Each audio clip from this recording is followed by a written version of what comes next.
à tous, ravi de vous retrouver pour ce nouveau numéro de Nzimba, votre rendez-vous bimensuel qui traite de l'actualité des membres du gouvernement. Je rappelle également que notre émission est suivie sur les antennes de Radio Gabon. Nouveau code de la communication, participation aux plus grandes rencontres internationales du secteur de l'économie numérique et dans un mois, le retour de la fête des cultures.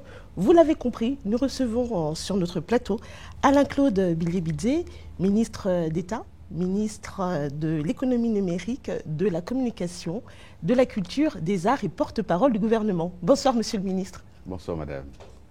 Merci d'avoir accepté notre invitation.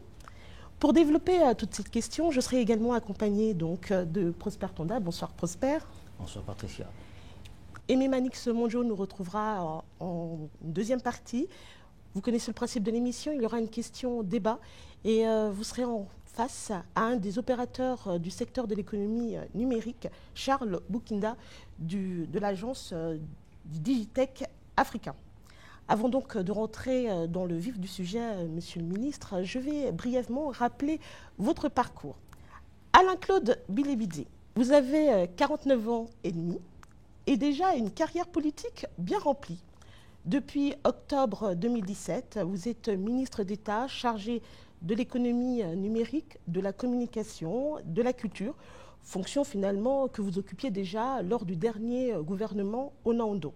Jamais loin de la présidence de la République, puisque le chef de l'État, en 2012, vous confie la fonction de conseiller politique. Rappelons que la communication, c'est votre élément. Car en 2006, vous faites votre première entrée au gouvernement sous Omar Bongo en qualité de ministre délégué à la communication, porte-parole du gouvernement. Avant cette carrière ministérielle, Alain-Claude Billié-Bidzé, vous étiez déjà dans le secteur de la communication, puisque après vos études de lettres modernes à l'université Omar Bongo, vous avez collaboré au journal Le Bûcheron, à l'agence Globule Communication, et les deals de Libreville, Paul Mba Abessol, vous confie la direction de la communication en 2001 de la mairie de Libreville. Finalement, Alain-Claude Billié-Bidzé, la communication, c'est votre dada? Rebonsoir, madame. Écoutez, chacun en fait le constat. Il y a dans la vie des passions que les gens peuvent soit nourrir, soit rencontrer. Moi, la communication, je l'ai rencontrée.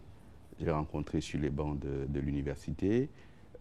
Vous avez omis de mentionner qu'étudiants, nous avons créé le premier journal littéraire du département d'aide, le Tam Tam littéraire, qui a très bien fonctionné avec des copains à l'époque, Imonga Ivanga, Steve Renombo, Joris Bertem ADB, Feu Christian ATB et d'autres. Donc nous avons bien travaillé. La communication, je disais, je l'ai rencontrée par à la fois les nécessités de la vie, mais aussi les études que j'ai menées à l'université. Quand on fait l'aide moderne, on est nécessairement dans des entreprises de communication. Et vous avez mentionné Globule Communication, effectivement, c'était une petite entreprise au départ, mais qui a pris de l'envergure.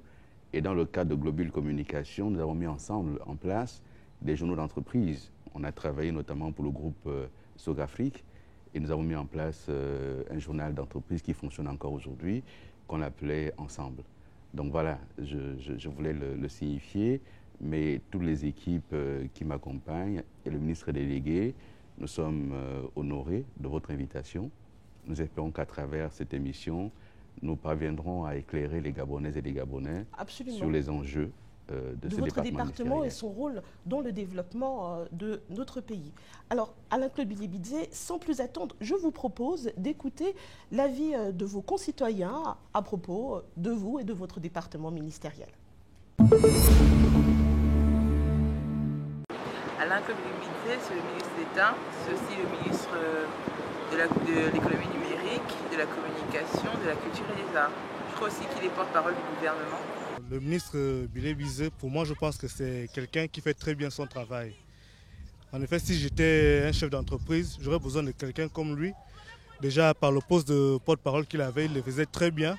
Avoir quelqu'un comme lui dans mon entreprise, je pense que mon entreprise sera prend un très bon pourcentage avec un tel porte-parole. Et même en tant que ministre, moi je pense qu'il fait très bien son travail, bien que cela ne plaise pas à beaucoup de gens.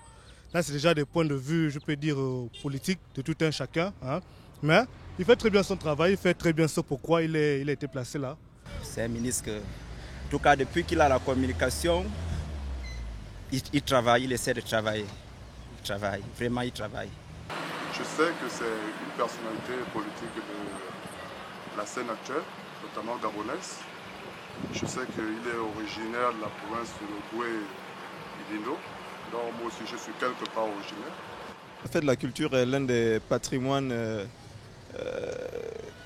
dont nous avons l'héritage par l'ancien gouvernement à l'époque du président Omar Bongo. Et c'est un événement qui permettait du moins l'expression culturelle de notre patrimoine, ce que nous avons en nous ontologiquement, vu que le Gabon, État fédéral au niveau culturel, se compose de plus d'une cinquantaine d'années. Il est nécessaire, je pense, pour ma part, qu'il y ait un événement qui rassemble toutes ces cultures pour exprimer notre identité nationale, qui est en réalité une identité artificielle. Voilà. Pour ma part, je pense que Gabon Télévision n'améliore pas les programmes et que depuis 10 ans, nous constatons toujours les mêmes programmes et les mêmes séries télé ou les mêmes films. C'est vraiment ennuyant et puis nous voulons vraiment qu'ils puissent reprogrammer les choses et faire en sorte qu'il y ait plus de divertissement, qu'il y ait plus d'attraction au niveau de leur programme. Chacun de nous, en parlant plutôt de nos cultures gabonaises, nous les perdons parce que ça n'existe plus. Il y a beaucoup d'ethnies au Gabon, mais ces ethnies-là doivent faire ressortir, je dirais, leur culture fondamentale. Pour moi, je dirais c'est une bonne chose. Alors, Monsieur le ministre, vous venez de suivre ce que vos concitoyens pensent de votre action et ils vous attendent. Il y a des défis. Quelle est votre réaction? Bon, vous savez, les opinions se dégagent en fonction de l'action des uns des autres. Des compatriotes se sont exprimés. Je pense qu'il faut considérer le point de vue et se mettre au travail. Il y a énormément d'attentes en ce qui concerne le département ministériel que le chef de l'État et le Premier ministre nous ont confié. C'est un département qui est au cœur de la vie des Gabonaises et des Gabonais. Aujourd'hui, l'économie numérique envahit notre quotidien. Du réveil au coucher, nous sommes envahis par l'économie numérique. Téléphone portable, Internet, ordinateur, c'est l'économie numérique.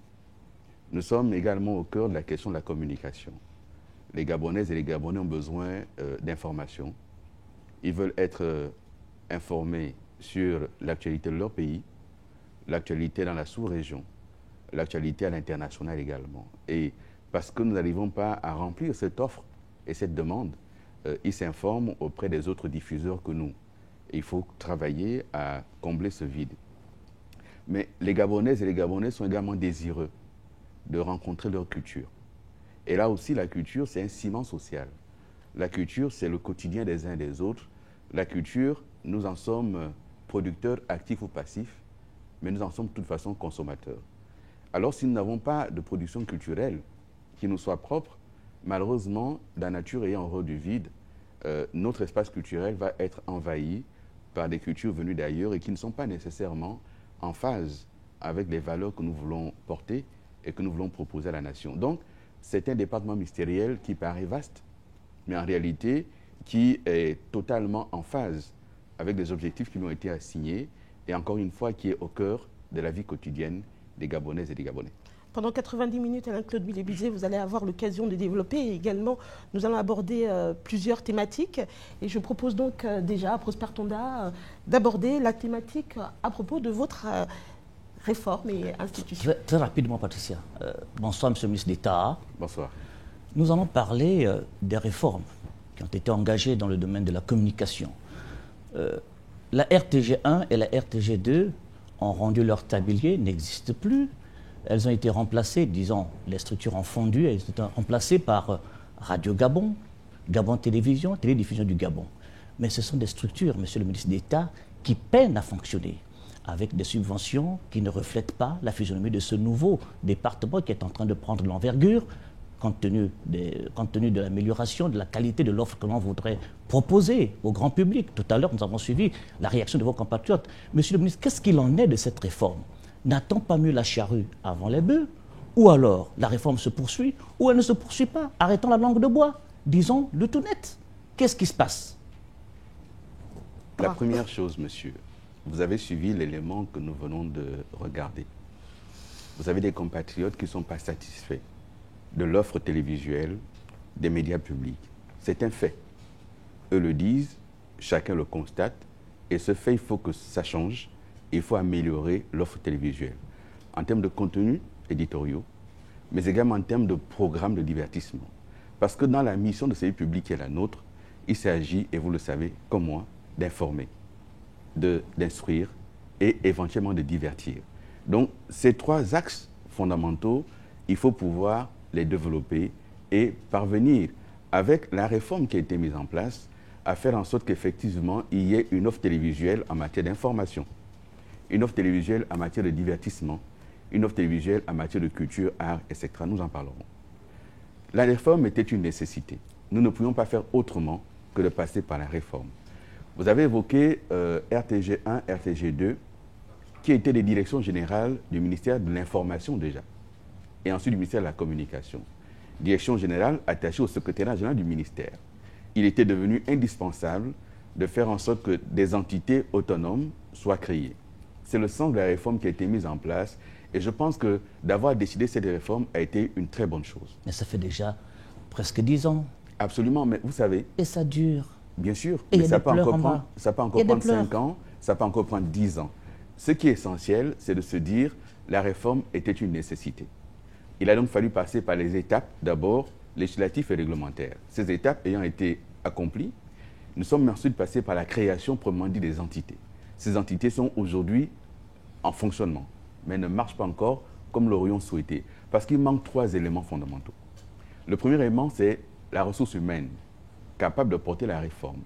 Nous avons aujourd'hui une entité comme Gabon Télévision, une entité comme Radio Gabon, où il y a des personnels qui ont été formés. Mais très franchement, ce sont des personnels qu'il faut continuer à former. La formation sortie des écoles est une chose, mais il faut maintenir la formation continue pour s'adapter aux évolutions technologiques intervenues dans votre secteur et qui sont des évolutions fulgurantes et importantes. Il faut s'adapter. La seconde chose, c'est effectivement les moyens matériels et financiers.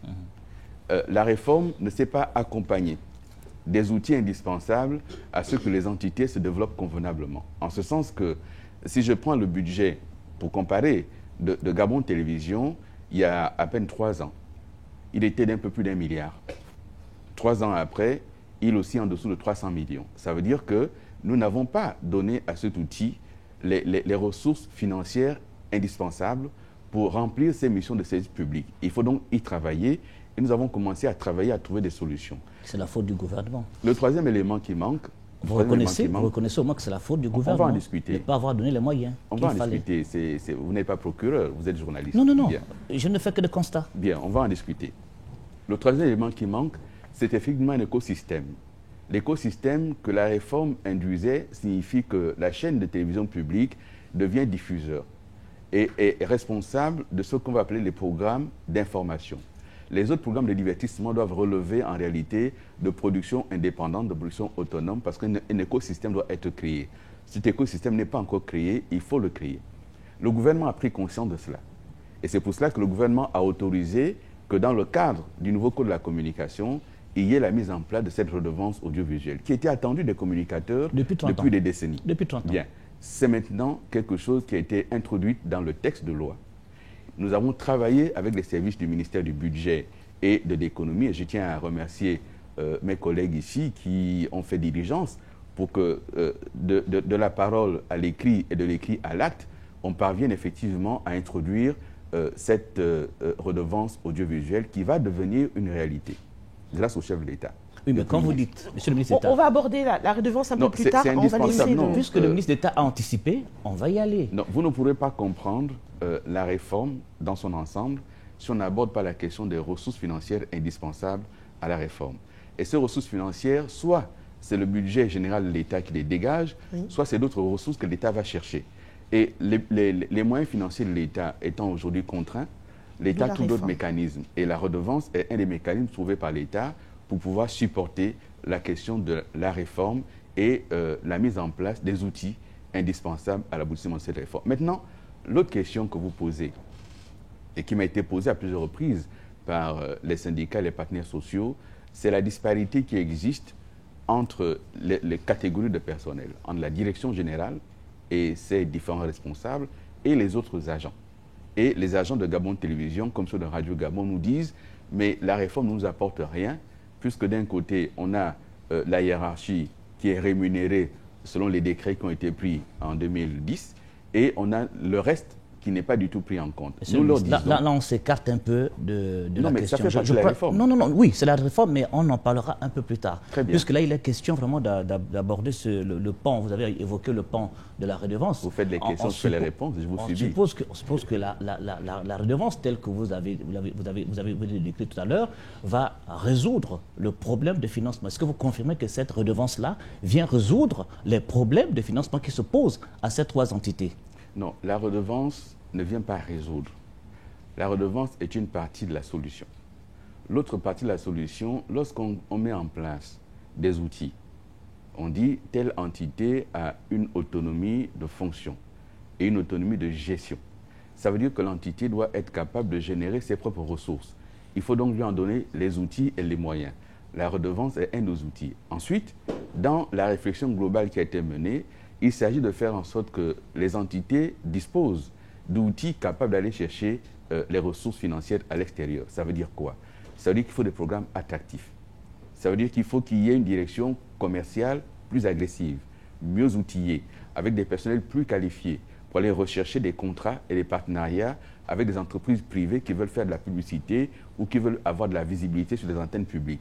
Mais ça veut dire que derrière, il faut qu'il y ait des programmes de qualité. Donc il y a un lien entre la redevance qui doit permettre d'avoir des programmes de qualité et l'aspect marketing de l'entité qui doit aller chercher de nouveaux marchés. Donc, ceci étant dit, il y a des efforts à faire de part et d'autre. Le gouvernement fournit des efforts pour aller rechercher des ressources financières. Il va falloir que les entités fournissent des efforts pour avoir des programmes de qualité, pour avoir de l'attractivité au niveau des antennes publiques, parce que nous subissons une concurrence effrénée. Absolument, monsieur le ministre. Et si nous n'avons pas d'offres de qualité, vous n'allez pas regarder Gabon Télévision par patriotisme. On regarde Gabon Télévision parce qu'il y a À propos de ces programmes de qualité, et je tiens à souligner ce que vous dites et que le public et les auditeurs qui nous écoutent, il s'agit effectivement parfois d'une question de fond, parce que les moyens n'étant pas toujours disponibles avec cette productivité qui devrait être attractive et se mettre aux normes internationales. On peut en débattre. Il y a effectivement des questions de moyens. Il y a aussi des questions de volonté, de savoir-faire. Je suis désolé, la production du journal télévisé ne nécessite pas autant de moyens que cela. C'est des choix éditoriaux. Et là, les choix éditoriaux qui sont faits ne sont pas forcément pertinents dans la question de la programmation, de la fabrication du journal télévisé. Moi, je vous le dis, et je peux le dire à la télévision puisque je vous le dis régulièrement. Donc, c'est un effort que nous devons tous faire parce que la première concurrence commence au journal télévisé.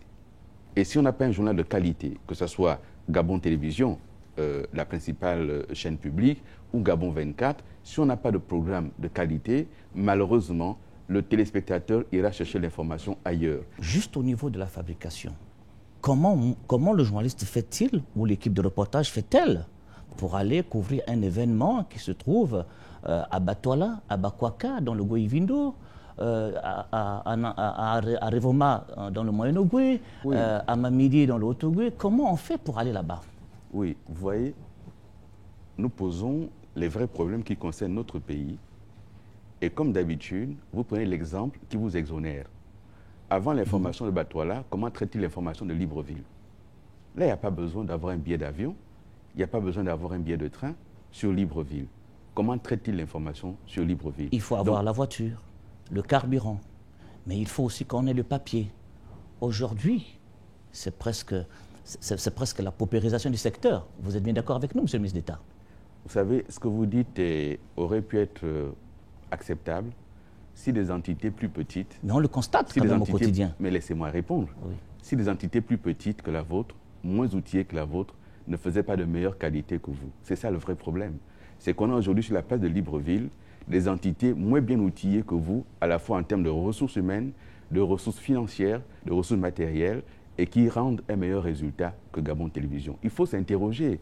Arrêtons de voir toujours la difficulté matérielle. Interrogeons-nous sur la question du contenu éditorial, la manière dont le journal est fabriqué. Moi, je ne suis pas rédacteur en chef à Gabon Télévision et je ne rentrerai pas dans la question de la fabrication du journal. C'est votre métier. J'observe simplement, comme ministre en charge de ce département ministériel, que malheureusement, nous n'avons pas encore l'offre indispensable qui ferait que finalement les Gabonais se disent « nous avons un journal de qualité, nous avons une offre télévisuelle de qualité ». C'est un constat. Arrêtons ensuite de chercher la faute à X, Y, Z. Le gouvernement prend conscience des difficultés financières. C'est pour ça qu'il y a la redevance audiovisuelle qui est mise en place et qui va permettre de résoudre en partie ces difficultés.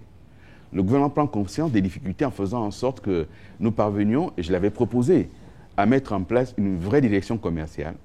Mais la direction commerciale nous répond, parce que je l'ai interrogée, elle nous répond, mais monsieur le ministre d'État, nous avons du mal à vendre auprès des opérateurs économiques un programme qui disparaît d'antenne du jour au lendemain. Donc on a un problème de grille de programme qui soit fixe et qu'on se dise tel jour à telle heure il y a telle émission. Donc ça c'est indispensable.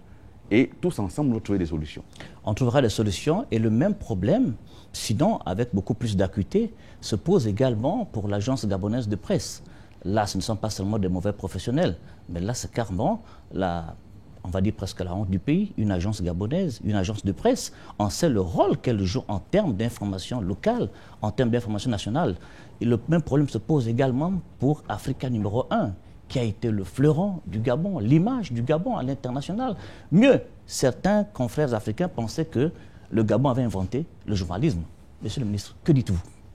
Africa numéro 1, l'agence gabonaise de presse, Radio Gabon, ce sont des outils publics. Africa numéro 1 est un autre pan, on en parlera. J'ai reçu le lundi 8 l'agence gabonaise de presse autour de la question de comment on réforme l'agence gabonaise de presse, comment on la remet à flot. Effectivement, l'information du Gabon auprès des médias publics et privés doit être fournie par une agence. Il faut aujourd'hui que cette agence s'adapte aux évolutions. L'agencier aujourd'hui utilise les outils modernes, notamment le numérique. Les utilise pour récolter l'information, la traiter, la mettre à disposition du public. Donc vous ne pouvez plus, en 2017, traiter l'agence comme on l'a traité en 1960. Donc il faut s'adapter, il faut des évolutions. Et nous avons discuté avec la hiérarchie, la direction générale et le PCA de l'agence gabonaise de presse. J'attends un programme définitif. Il y a déjà un premier programme qui a été fourni pour qu'à nouveau, l'agence soit présente dans les 9 provinces, notamment dans les chefs-lieux ou les capitales provinciales, que l'agence soit présente pour fournir l'information du Gabon, qui ne concerne pas que Libreville, l'information de l'arrière-pays, et qui n'est pas que l'information du préfet. Là aussi, les questions d'un problème qui n'est pas que l'information du préfet. Oui, bien entendu. Technique, puisqu'ils sont en face du ministre également de l'économie numérique pour avoir une agence gabonaise de presse moderne. Il s'agit de réorganiser. Il s'agit premièrement de repositionner au niveau des capitales provinciales l'agence gabonaise de presse, en mutualisant avec les stations provinciales de radio, là où ça existe, en mutualisant avec les autres services du département ministériel, et en faisant en sorte que les outils qui existent à l'économie numérique, grâce notamment à la NINF, parviennent effectivement à servir de support et de soutien à l'agence gabonaise de presse. Il faut une mutualisation et nous allons y travailler. Mais à côté de cela, et M. Tonda l'a dit, il faut des moyens roulants. Et il y a un premier programme qui a été proposé avec l'achat de véhicules, avec l'achat de petits équipements. Nous étions autour de 200 à 300 millions de francs qu'il faut aller rechercher. Donc pour moi, il ne s'agit pas d'abord d'un problème budgétaire, il s'agit d'abord de poser la question de l'organisation. Une fois qu'on a posé l'organisation, on recherche ensuite les ressources financières liées à l'organisation. Mais il faut toujours, derrière l'organisation, mettre en place la rentabilité éventuelle. Parce qu'aujourd'hui, l'agence doit rechercher, sinon la rentabilité, au moins l'équilibre. Ça veut dire que lorsqu'on dépense 2 millions de francs pour le fonctionnement d'une agence en province, il faut qu'elle soit capable de ramener au budget de l'État, au trésor public, 200 000 francs, 300 000 francs. Il faut toujours une contrepartie. Et la question des contreparties va de plus en plus être posée, y compris aux entités de services publics. Mais avant la contrepartie, il faut qu'en amont, l'on mette les moyens pour que cette contrepartie-là vienne par la suite. Africa numéro 1, c'était une fierté, pas seulement gabonaise, une fierté continentale. Et Africa numéro 1, aujourd'hui, encore sur la place de Paris, fait la fierté des Africains. Supporté aussi la place de Paris par Afrique Média. Africa numéro 1, monsieur, a été un fleuron correspondant à la technologie de son époque. Africa numéro 1 n'a pas su s'adapter aux évolutions qui sont intervenues. Mais les zones courtes ont été abandonnées du fait des évolutions. D'être resté sur les zones courtes pendant 15 ans, alors qu'il y avait la révolution à la fois de la FM et du numérique, a fait qu'Africa numéro 1 n'a pas suivi. Donc c'est un premier problème. Ensuite, il y a eu la solution par la privatisation. On a cédé Africa numéro 1 à un partenaire libyen. 52% de parts, l'État gabonais a conservé 35% et les privés gabonais 13%.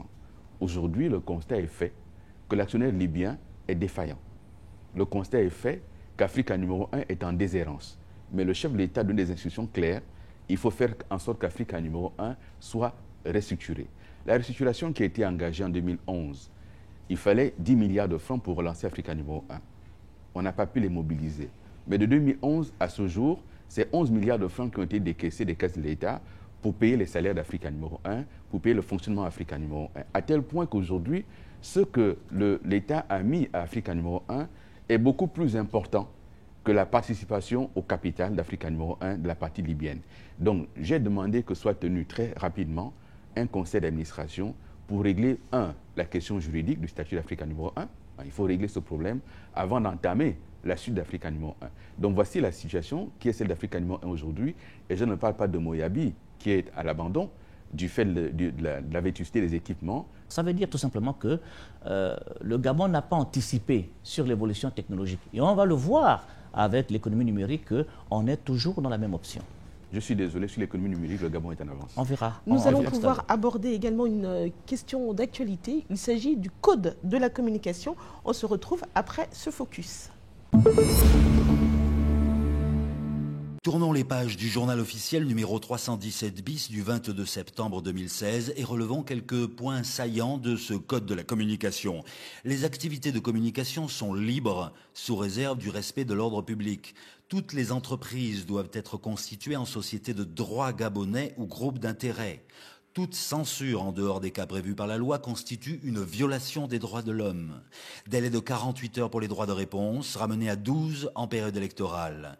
L'article 15 important, ne peuvent être propriétaires ou dirigeants d'une entreprise, le président de la République, les membres d'une institution constitutionnelle, mais aussi les membres du gouvernement, les agents de l'État et des collectivités, les magistrats, les dirigeants des établissements publics et des autorités administratives indépendantes, les agents des forces de défense et de sécurité, les salariés d'une entreprise publique ou parapublique de com et encore les membres du directoire d'un parti politique.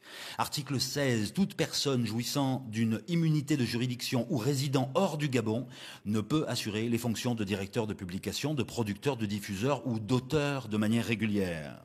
Article 42. Le journaliste ne peut être contraint à accomplir un acte ou à exprimer une opinion contraire à sa conviction ou à sa conscience professionnelle. Il n'est pas tenu de révéler ses sources en dehors des dérogations prévues par la loi.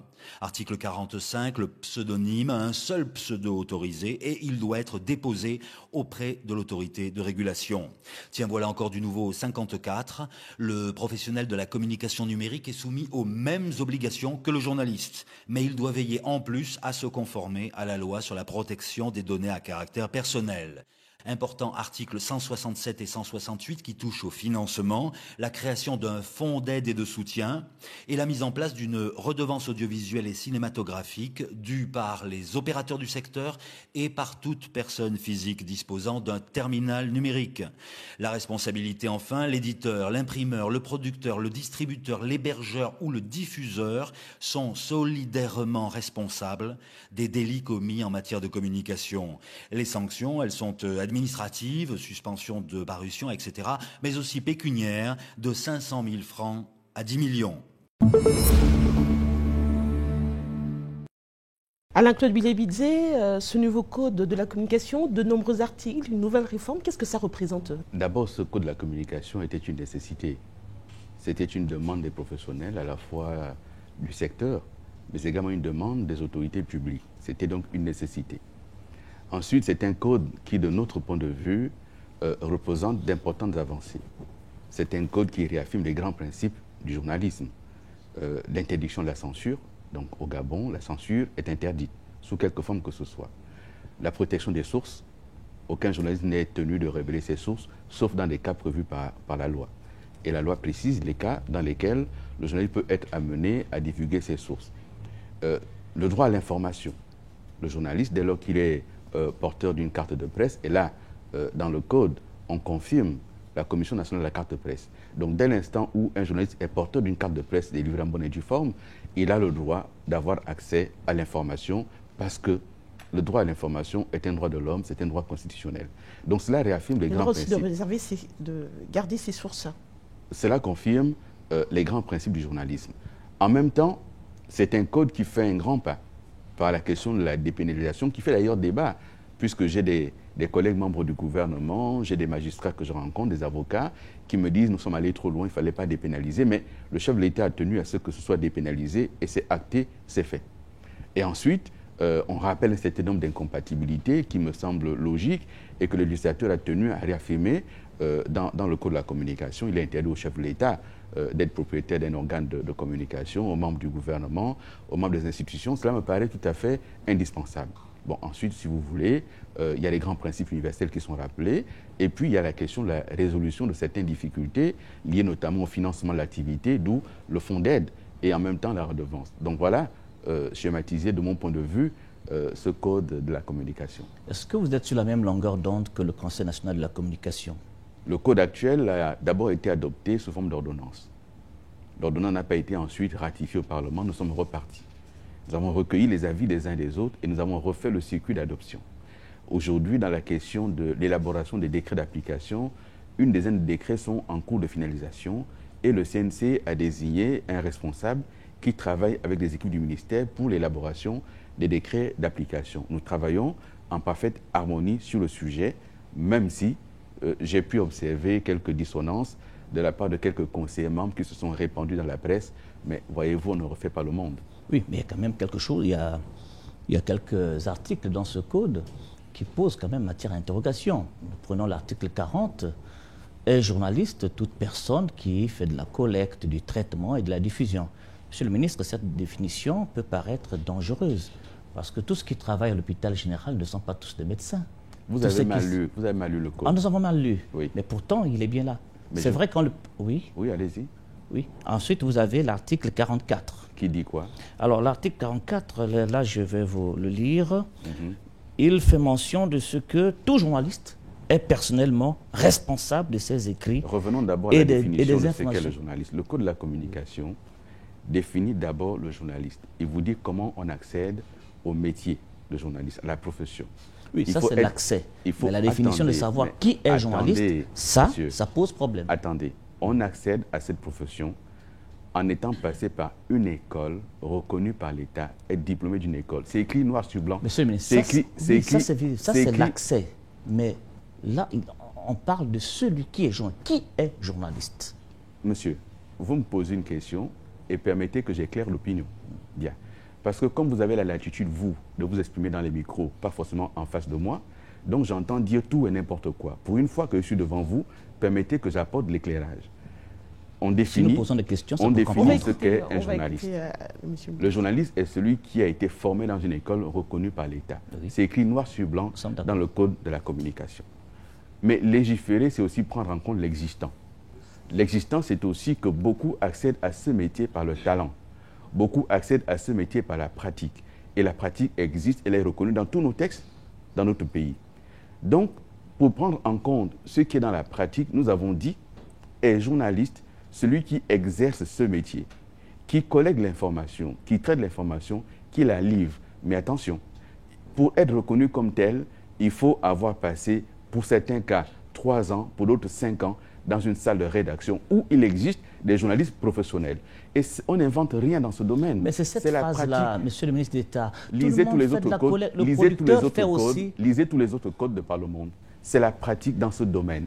Je comprends que vous qui êtes sortis par les écoles, vous vouliez tenir les autres à distance, et je comprends cela. Non, je comprends cela. Loin de là, loin de là. Je peux le comprendre. Je peux terminer? Oui. Je peux le comprendre. Oui, vous pouvez terminer. Mais il est un fait de par le monde, c'est que nous avons des personnes qui exercent ce métier, qui est d'abord un métier de talent, qui exercent ce métier, qui ont été formés à d'autres choses, à d'autres sujets, et qui ont terminé par le journalisme par passion, et qui ont été de bons journalistes. Vous en connaissez de par le monde. Donc cette définition qui est dans le code de la communication, nous ne l'avons pas inventée. J'ai suivi un débat sur les antennes de Gabon Télévision le 3 mai au soir, où ce sujet a été posé sur la table, a été évoqué. Je pense qu'il faut relire le code de la communication et bien comprendre. Qu'est-ce qu'on fait de ceux qui, depuis 10 ans, sont dans les salles de rédaction, de ceux qui, depuis 10 ans, que vous utilisez dans les salles de rédaction comme journalistes, comme reporters? On fait quoi? On les met à la porte? Le code a dit on les intègre. Mais attention, en les intégrant, le code a fixé des bornes. Il faut avoir été suivi dans une rédaction par des journalistes formés, des journalistes sortis des écoles. Et il faut ensuite obtenir sa carte de presse. La carte de presse est l'élément qui fait en sorte que la commission qui s'est réunie et qui comprend des responsables du ministère, des membres du CNC, des responsables des organisations de professionnels, examine les dossiers et valide. Donc ce n'est pas le ministre qui édicte, le code fixe le cadre et il y a ensuite comment la pratique organise la... Nous le savons très bien, mais il ne demeure pas moins que c'est un métier. Alors passons maintenant à l'article 44. Oui. L'article 44 dit ceci: tout journaliste est personnellement responsable de ses écrits et des informations qu'il diffuse. Première chose, monsieur le ministre d'État, le journaliste ne diffuse pas. Il est dans un organe de presse, il est dans une rédaction. Et donc, comment peut-il être responsable de ses écrits dès lors que tout ce qu'il écrit est validé à chaque étape? Est-ce que vous avez lu la charte des journalistes gabonais de 1995? Oui. Cet article est sorti droit de la charte des journalistes. Ce n'est pas moi qui l'ai inventé, c'est dans la charte des journalistes où ils ont écrit que le journaliste est personnellement responsable de ses écrits et de ses caricatures. Ce sont eux qui l'ont écrit. Ça, c'est au plan moral. Non, mais attendez. C'est au plan moral. Mais dites-le à vos confrères qui ont fait cette charte et qui ont demandé à ce que cette charte soit prise en compte. Donc, ce n'est pas moi qui ai inventé cet article, ce n'est pas le législateur. C'est la charte des journalistes qui a édicté cela. Et donc, allez consulter la charte. Vous savez. Est-ce que ça n'arrange pas le législateur d'avoir justement ce texte, de voir que c'est une faille des professionnels eux-mêmes? Et moi, je vais exploiter ça. Lorsque vous lisez le code de la communication, il y a plusieurs niveaux de responsabilité. Il y a la responsabilité individuelle du journaliste, mais issue de la charte des journalistes eux-mêmes. Il y a la responsabilité de l'éditeur pour ce qui est la presse écrite, ou alors de l'entité qui emploie le journaliste, donc Gabon Télévision, Radio Gabon et d'autres. Et il y a ensuite l'article 180 qui apparaît une responsabilité solidaire, si vous voulez, on va en reparler. Donc, si la loi, l'application de la loi était automatique, il y a longtemps qu'on aurait inventé des robots pour appliquer la loi. La loi, elle est appliquée par des magistrats qui regardent et qui vérifient. C'est le droit. Et ils vont donc évaluer en fonction des circonstances la responsabilité de chacun dans ce qui est mis en cause. Donc là-dessus, nous n'avons rien inventé. Et encore une fois, il faut que les Gabonais le comprennent. Ce code n'a pas été écrit par Billy Bizet dans sa chambre. Ce code a été élaboré par des professionnels de la communication. Ce code a suivi toutes les étapes d'adoption d'une loi. Il est passé par le Conseil d'État où nous avons défendu ce code. De nombreux articles ont été réécrits grâce à l'éclairage du Conseil d'État. Nous sommes ensuite allés devant les deux chambres du Parlement proposer ce code. On l'a défendu dans les deux chambres du Parlement. Donc, ce code n'est pas une émanation de Billy Bizet. C'est un code qui est conforme à la pratique journalistique de par le monde, mais également à l'expérience gabonaise. Si les lois n'aidaient pas à résoudre les problèmes d'un pays, il ne servirait à rien d'édicter les lois. Donc ce texte, il est fait également pour régler les problèmes auxquels nous sommes confrontés dans notre pays.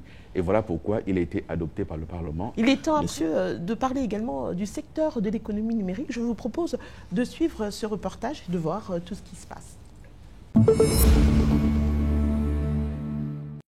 Du chant du coq à la nuit profonde, osons une journée en tout numérique.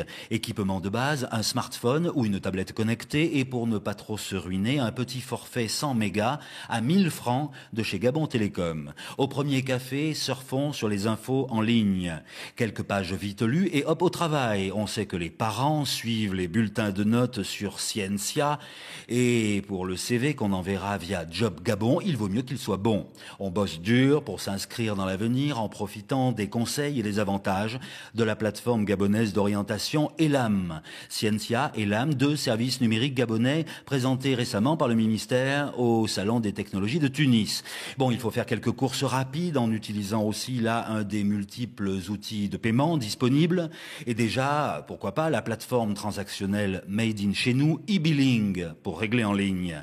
Shopping virtuel au supermarché sur Click Africa ou pour un cadeau de fête des mères via e-Gabon. Mais attention, là, on repère vite, noyé dans la masse de l'offre, quelques contrefaçons. Le virtuel n'est pas toujours vrai, prudence. Rendez-vous avec un ami dans un bistrot, cherchons l'adresse via l'appli Le Pratique du Gabon et n'oublions pas de prendre les billets du concert de la semaine prochaine avec Tikeo. 2 billets car un ami parisien vient de confirmer par WhatsApp qu'il arrivait très bientôt, sans souci, puisqu'il a eu son visa via le portail e-visa de la DGDI. Vaste est le monde des promesses numériques. Parti comme ça, c'est sûr qu'une fois patron, on fera sa déclaration d'impôt sur e-tax, le portail fiscal gabonais. Il est tard, me reste-t-il quelques octets pour voir un film sur Netflix Gabon? L'économie numérique, c'est le premier pan de votre département ministériel Alain-Claude Bilébizé. À quelle réalité renvoie cette expression? Déjà, à tout ce que le reportage vient de présenter, nous avons des actes de la vie quotidienne, mais on y fait peut-être plus attention, tellement c'est devenu à peu près banal. On peut aujourd'hui payer sa facture SEG depuis son téléphone portable, c'est de l'économie numérique. On peut aujourd'hui, depuis l'étranger, et Dieu sait comment c'était compliqué d'obtenir un visa, maintenant par le e-visa, on parvient à venir au Gabon sans trop de tracasseries administratives. On peut aujourd'hui payer ses impôts grâce au e-tax. Donc tout ceci, c'est de l'économie numérique. Mais ce n'est pas tombé du ciel. Il a fallu travailler, il a fallu poser l'infrastructure numérique qui correspond à cela.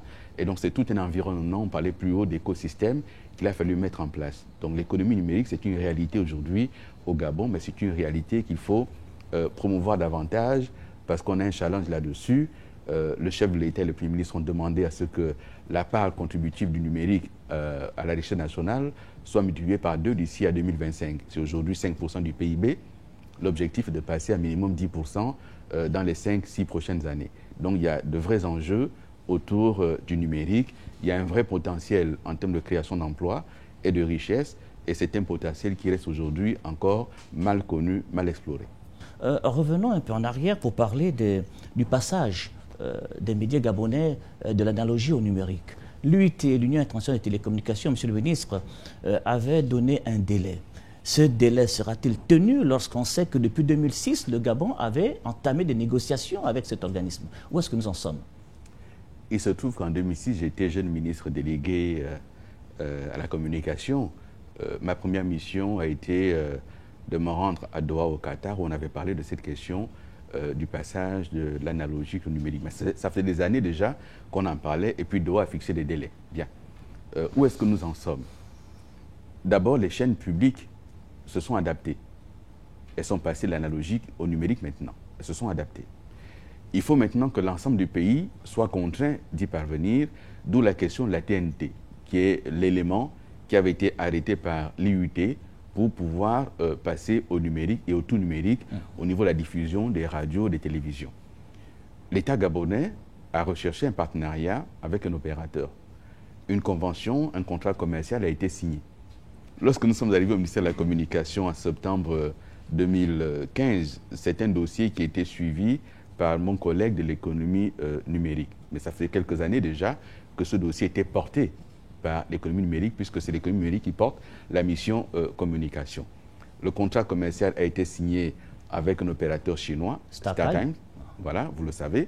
Donc il a été signé simplement en regardant 2 choses. Premièrement, la situation financière du pays aujourd'hui et le coût de ce qui était proposé. Nous avons estimé au niveau du gouvernement que ce coût était trop élevé et en accord avec mes collègues de l'économie, et de l'investissement privé, nous avons décidé de demander à StarTimes de revoir à la baisse son offre. Pour donner des chiffres simples, le coût de ce projet, c'est 95 milliards de francs CFA. Quand dans d'autres pays plus vastes que le nôtre, cela s'est fait pour moitié plus, autour de 40 milliards de francs. Nous avons donc estimé qu'il fallait redimensionner le projet, le ramener à un niveau qui soit supportable par les finances publiques, de sorte que le public gabonais n'ait pas à payer trop cher une offre de service fournie par l'État. Donc nous en sommes à ces discussions. Maintenant, pour ce qui est des délais, effectivement, nous avons pris beaucoup de retard, mais nous ne sommes pas les seuls pays en Afrique à avoir pris de retard. Nous avons pris beaucoup de retard et nous espérons simplement qu'une fois qu'on a bouclé avec StarTimes, parce qu'on ne veut pas qu'il y ait à nouveau un contentieux qui va coûter cher à l'État, d'où nous préférons discuter d'une issue de sortie favorable à l'un et à l'autre, de sorte d'aller sur un redimensionnement. Et si le partenaire chinois restait arc-bouté sur ses positions, nous aviserons. Il y a aussi de grands projets qui ont été en œuvre par le gouvernement gabonais. On parle de la cybercité Lilimanji, on parle du cloud. Et depuis quelque temps, c'est le silence d'église, silence de cathédrale. Vous savez, en général, il vaut mieux travailler et parler après. Il y a du travail qui se fait à l'économie numérique. Nous avons beaucoup avancé dans ce domaine. Et aujourd'hui, je vous le dis très, très franchement, aujourd'hui, la place de Libreville a été totalement équipée en fibre optique. Totalement. Absolument. Nous parlons des deux projets-là. On n'en parle plus. Mais le cloud et la cybercité. Vous voyez, vous me posez des questions et vous voulez absolument que je réponde automatiquement à votre question sans donner l'environnement. Permettez que je donne l'environnement. D'accord. Bien. Je vous le conseille. L'environnement, pour parler d'économie numérique, il faut d'abord le cadre institutionnel. Il faut le cadre institutionnel, il faut ensuite des infrastructures. En matière d'infrastructure, nous avons construit l'infrastructure dans sa première phase, qui a été totalement livrée à Libreville et à Port-Gentil. Nous sommes aujourd'hui sur la finalisation, la phase qui part de Libreville jusque dans le Haut-Ogooué du côté de Kabbalah, qui là aussi dans quelques semaines, quelques mois, sera définitivement livrée. Après, on va aborder la deuxième phase de Boué, Abitam et Oyem pour aller rechercher une connexion du côté de la Guinée équatoriale et du Cameroun, parce que la partie sud va jusqu'au Congo. Et la troisième phase ira dans l'est du Gabon pour rejoindre également le Congo. Pourquoi? Parce qu'il s'agit, comme on l'a dit, des autoroutes de la communication. Et ces autoroutes, il faut qu'elles aillent quelque part. Il faut donc qu'elles aillent là où il y a de la rentabilité pour faire le lien avec les autres pays, parce qu'il y a tout un programme sous-régional qui est suivi par les institutions sous-régionales. Donc voici l'environnement. Le cadre législatif et réglementaire. Nous sommes actuellement au Conseil d'État pour défendre 3 projets de loi très importants. Un projet de loi sur la question des communications électroniques, un projet de loi sur les transactions électroniques et un projet de loi sur la cybersécurité. Parce que on a parlé tout à l'heure du e-commerce. Mais le e-commerce, il faut que ça corresponde à un cadre législatif qui sécurise à la fois le consommateur et l'opérateur. Sinon, cela se fait à l'informel et en cas de difficulté, le tribunal ne saura pas sur quoi s'appuyer pour juger d'un contentieux qui pourrait survenir et qui ne manquerait pas de survenir. Donc voilà le cadre qui est posé. Ensuite, vous parlez de 2 projets. La cybercité, comme vous l'avez appelé, de Lilimanji. C'est un programme qui a été mené avec un opérateur coréen, Samsung, puisqu'il faut donner des noms. Et cet opérateur coréen, il y a encore quelques semaines, était en mission à Libreville, parce qu'au-delà de la question de la construction de la cybercity, il faut que derrière, il y ait la question de la rentabilité dans la sous-région. C'est cette rentabilité qui a été calculée. Et maintenant, l'opérateur a décidé d'investir au Gabon. Il est donc passé par ma collègue en charge de l'investissement privé et mon collègue de l'économie pour regarder l'articulation de la convention. Parce que tout ministre responsable de ce secteur que je suis, s'agissant là d'un PPP, il y a d'autres départements ministériels qui sont concernés. C'est une activité gouvernementale. Ensuite, vous avez parlé des applications. Bon, parlons d'abord des services. Pour que chacun comprenne, lorsqu'on parle ici d'infrastructure, c'est exactement comme une zone aéroportuaire. Vous avez une piste d'atterrissage où les avions arrivent pour déposer et prendre les clients. Et vous avez l'aérogare. C'est dans l'aérogare qu'il y a les services. Celui qui doit voyager peut prendre un café, c'est un service. Il peut lire un journal, c'est un service. Il peut faire des courses, ce sont des services. Mais ces services-là, ce n'est pas l'État qui les met en place. L'État pose le cadre.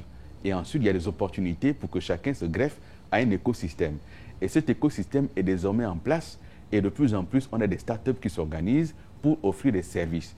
On a parlé du e-visa, on a parlé du e-tax, on a parlé du e-commerce et il y a tous les autres e qu'on peut décliner. Et donc, c'est une réalité aujourd'hui. Anecdote Bilébidien, nous ne pouvons pas en rester là. Il y a aussi le volet culture. C'est ce que je vous propose de suivre tout de suite avec ce reportage. Jour après jour, le calendrier culturel s'enrichit et retrouve sa vraie vocation, celle d'offrir des occasions de se divertir, de mieux se connaître, de s'ouvrir vers l'extérieur, mais aussi vers l'intérieur. Diversité des territoires, des provinces, dans chaque village, toute une histoire. Grâce au service public, Gabon 24, Gabon Télé, les infos circulent mieux et ces derniers mois furent chargés avec le plateau Jeune Création de la Danse, le salon du Livret des Arts, le jazz de Fred Gassita, la semaine spéciale Gabon-Afrique du Sud et le cinéma avec ses deux pôles que sont les escales d'Oc et le festival de Massoukou. Fin juin, ce sera la fête des cultures, grand retour après l'éclipse, voulu par les plus hautes autorités du pays comme ciment de la société, véhicule des identités et facteur de cohésion. 3 jours pour conjuguer créativité, interactivité, solidarité, oser un carnaval des quartiers et permettre aux Librevillois de retrouver avec plaisir le goût du partage. Avant cela, nous aurons vibré au rythme des percussions caraïbes pour saluer les visiteurs des mondes noirs du monde entier, ces afro-descendants invités dans le cadre de la décennie spéciale des Nations Unies. Le Guoka de Capesté à Guadeloupe se fera entendre à quelques encablures de Capesterias Gabon, des noces en famille. Au Musée national, qui prépare d'ailleurs ses malles pleines de secrets pour un déménagement, on vivra encore une prometteuse nuit des masques.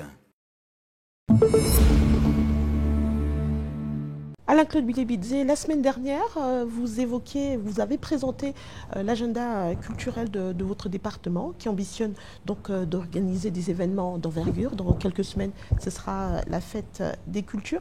Mais il y a quand même un mais, parce que toutes ces activités, tous ces événements devront se dérouler bien quelque part. Et là, il manque réellement d'infrastructures. Dans nos us et coutumes, la culture, c'est d'abord le plein air. Après, il y a des espaces qu'il faut aménager. 2 choses importantes. Nous avons adopté en Conseil des ministres un calendrier annuel des événements culturels. Oui. C'est un outil très important. C'est un outil de pilotage que nous sachions à l'année qu'est-ce qui va être fait. Et ça permettra ensuite de voir avec nos collègues du budget la programmation qui va être faite en fonction, évidemment, du calendrier adopté. Donc, c'est un outil très important qui a été pour la première fois adopté en Conseil des ministres. Ensuite, il y a le programme que nous avons décliné, le ministre délégué et moi-même, s'agissant de la question, par exemple, du mois de mai et du mois de juin, avec 2 événements très importants. Il y a la rencontre des Afro-descendants qui a été édictée par les Nations Unies et qui, pour la première fois, va être célébrée sur le continent africain. Il s'agit simplement de se souvenir qu'il y a plusieurs siècles, une force a été arrachée au continent et dispersée de par le monde. Donc, il y a une diaspora importante africaine et qui a gardé des liens avec le continent. J'aime à évoquer le cas de Gaspard Yanga, ce Gabonais parti en esclavage aux Amériques et précisément au Mexique, et qui, avec d'autres, a créé une rébellion qui a fini par se muer en quelque chose de plus important qu'une simple rébellion, et qui a créé une ville qu'on appelle la ville de Yanga, dans l'état de Veracruz, et qui existe aujourd'hui. Donc nous ferons la démarche pour aller vers l'état de Veracruz, pour ramener à Libreville l'exposition sur Gaspard Yanga. Donc c'est un premier événement qui va être organisé. À côté de cela, avec l'UNESCO, nous allons célébrer la diversité culturelle pour voir comment, à l'intérieur de cette diversité culturelle, il peut y avoir 2 problématiques, la question de la paix et la question du développement durable. Ça, c'est pour le mois de mai. À la fin du mois de mai, nous célébrerons les 30 ans du groupe Mbala, pour ce qui est de la musique. Et le groupe Mbala est un des rares orchestres aujourd'hui qui vit encore au Gabon, qui existe. Et nous allons accompagner cette célébration le 27 mai. Et puis, à la fin du mois de juin, nous n'avons pas baissé les bras. Nous avons contacté un groupe, le groupe Canal, pour ne pas le citer, pour les salles Canal Olympia, qui sont créées un peu partout en Afrique. Nous les avons contactés pour créer 2 salles à Libreville. Et nous avons discuté avec la mairie de Libreville, qui nous a cédé un terrain, avec la mairie d'Akanda, qui nous a désigné un terrain, et la mairie de Port-Gentil, qui nous a également désigné un terrain. Et donc, si tout va bien, et si les disponibilités sont réglées à temps, à la fin du mois de juin ou au plus tard au mois d'août, les travaux pourraient commencer. Donc, on répond à cette question-là. Et il ne vous aura pas échappé que nous avons également entrepris de reprendre le cinéma Le Commun pour offrir un espace aux artistes, comme le chef de l'État s'y était engagé. Et là aussi, on a discuté avec les propriétaires. Un prix a été fixé et donc là, on est en train de gérer des modalités de paiement. Alors, qui dit culture, renvoie également à la question des droits d'auteur. Alain-Claude Billet-Bizet, le bureau gabonais des droits d'auteur a du mal à décoller, ne fonctionne pas vraiment. Non, je crois qu'on n'avait pas une information juste. Le bureau gabonais des droits d'auteur a été mis en place. Il fonctionne. Il fonctionne difficilement, mais il fonctionne. Avec un conseil d'administration, un premier conseil s'est tenu, il y a un directeur général qui est en place, une équipe en place, ils ont des locaux, et là maintenant, ils sont en train d'organiser un travail de terrain pour aller récolter ce qu'il faut pour payer les droits aux auteurs. Mais il ne faut pas le limiter uniquement à la musique. Parce que lorsqu'on parle du bureau gabonais des droits d'auteur, on ne voit que la musique. Mais il s'agit de tous les autres droits, les droits d'auteur et les droits voisins. Donc c'est une direction qui fonctionne, qui existe, qui n'a pas encore la visibilité nécessaire, oui, mais à qui il faut donner cette visibilité-là. Et dans le cas du département qui est le nôtre aujourd'hui, jumelé à la communication, ils vont avoir la visibilité chez les médias publics. Je ne suis pas seule sur ce plateau. Aimé Manick Soumonjo nous a rejoint. Bonsoir Aimé Manick. Bonsoir Patricia. Avant d'aborder l'aspect socio-économique, j'avais une question d'actualité. Bonsoir Alain-Claude Billet-Bizet. L'élection d'Emmanuel Macron aux plus hautes fonctions de la République française, c'est il y a quelques jours. Ali Bongo, le chef de l'État, lui a d'ailleurs adressé ses vives félicitations. Vous, en tant que porte-parole du gouvernement, quelles indications sur les rapports que l'exécutif gabonais va avoir avec la France, au moins pour les 5 prochaines années à venir? Le Gabon entend entretenir des rapports d'égal à égal avec la France, des rapports d'État à État. M. Macron a été élu par les Français pour la France, pas pour le Gabon. Les Gabonais vont avoir avec la France une relation équilibrée et nous espérons une relation gagnant-gagnant, comme on dit. Voilà. Donc pour nous, ce n'est pas un enjeu particulier, c'est un chef d'État comme un autre, mais c'est les Français qui l'ont choisi. Nous respectons le choix des Français et nous discuterons d'égal à égal, d'État à État. Alors, précédemment, vous parliez de l'artiste. Vous pensez qu'on se focalise seulement sur celui qui fait de la musique. Alors, moi, j'ai une question à propos justement de l'artiste. Quel est son statut à l'heure actuelle au Gabon? C'est une très bonne question. C'est une question que les artistes eux-mêmes se sont posées. C'est une question que nous nous sommes posées au niveau du ministère. Et c'est pour cela, quelques semaines après notre prise de fonction, nous avons convié les artistes à plusieurs reprises. Et nous avons fini par mettre en place une commission qui a élaboré un texte pour définir le statut de l'artiste. Et ce texte aujourd'hui en circuit, en cours d'adoption, pour définir qu'est-ce que l'artiste. Et une fois qu'on a défini ce qu'est l'artiste, quels sont ses droits, quelles sont ses obligations, quels sont ses devoirs en quelque sorte. Et à côté de l'artiste, il y a eu la définition de 3 types en réalité. On a l'artiste professionnel, donc celui qui ne vit que de son art et de son métier. Nous avons l'artiste amateur qui peut avoir un travail ailleurs et qui le fait à ses heures perdues. Et nous avons naturellement ce qu'on appelle les intermittents du spectacle. Donc toutes ces définitions ont été faites. Et enfin, nous allons avoir un texte de loi qui va définir qu'est-ce que l'artiste au Gabon, qu'est-ce que le Gabon entend par artiste, avec les droits, avec la possibilité de cotiser pour sa retraite, avec la possibilité d'avoir des prestations sociales. Donc voilà, ceci a été fait grâce au concours des artistes eux-mêmes. Alors, on vient de parler de l'artiste gabonais. Mais il y a cette question du statut particulier du journaliste gabonais qui travaille 365 jours sur 365, même qu'en février à 29 jours. Mais à la solde, il n'y a pas de différence entre lui et un fonctionnaire d'une autre administration. Alors est-ce que vous y songez? Parce que c'est l'une des revendications des syndicats du secteur. Est-ce que vous songez à donner au journaliste un statut particulier pour son travail? Mais la question que vous posez est fondamentale. Il y a 2 difficultés majeures. La première, c'est qu'effectivement, au niveau du statut général de la fonction publique, le statut du fonctionnaire, le journaliste n'est qu'un fonctionnaire comme un autre.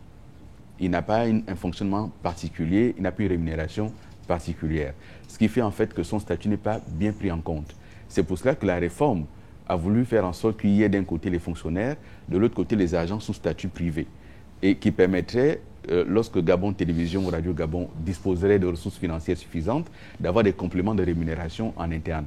Et nous y travaillons. C'est une vraie revendication, c'est un vrai problème, mais je ne pense pas que le statut particulier serait la solution. Donc il reviendra aux entreprises d'attribuer aux journalistes un statut de fonctionnaire privé et partant de lui accorder des primes. C'est ce qui va se faire avec le FAM. L'option du chef de l'État sur la question, elle est simple, mais je vous la livre. C'est pour cela d'ailleurs que nous avons été amenés au niveau de Gabon Télévision, ça a été mal compris, mal interprété, à faire en sorte que le journal télévisé ne soit pas présenté par, on va dire ça, turnover, mais qu'il y ait de vrais présentateurs du journal télévisé. Pourquoi? Parce que la télévision est une usine à fabriquer des stars. Parce que nous ne serons pas gênés demain, c'est l'option du chef de l'État, de voir qu'un bon présentateur du 20h est mieux payé que le directeur général de Gabon Télévision. Parce que lorsqu'on dit le journal de M. Mondjo, le journal de M. Mondjo attire la publicité. Donc autour de votre 20h, les gens viendront prendre de la visibilité. C'est cela qu'il faut rechercher. Malheureusement, ça n'a pas été compris et que chacun veut passer à la télévision, même lorsqu'il n'est pas doué de talent. Voilà, donc malheureusement.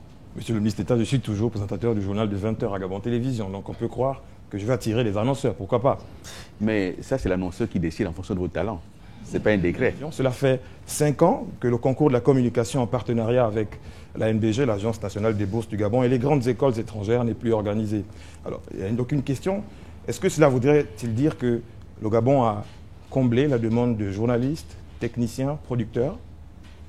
Non, cela ne veut pas dire cela. Cela veut dire que si vous avez suivi, nous avons reçu instruction de travailler à faire en sorte qu'il y ait au Gabon une école de formation de journalistes. Parce que ça coûte cher à l'étranger. Et parce que le retour n'est pas toujours celui qu'on attendrait. Et on a observé que plusieurs compatriotes qui sont rentrés de l'étranger, je ne doute pas de la qualité de leur formation, mais ne satisfont pas forcément au canot du métier. Et donc il s'agit également de créer chez nous des écoles de formation et nous avons été clairement mandatés à ce sujet. Si le concours n'est plus organisé, mais il y a encore des enfants qui rentrent de l'étranger et nous faisons l'effort régulièrement de les recruter à la fonction publique. On en a recruté quelques dizaines il y a quelques temps à peine. Le Gabon a essayé d'avoir sa propre école, bien son centre de formation des journalistes. Un département a été ouvert à l'université, mais ça n'a pas duré. On n'a pas trop senti que cela fonctionnerait comme il se doit.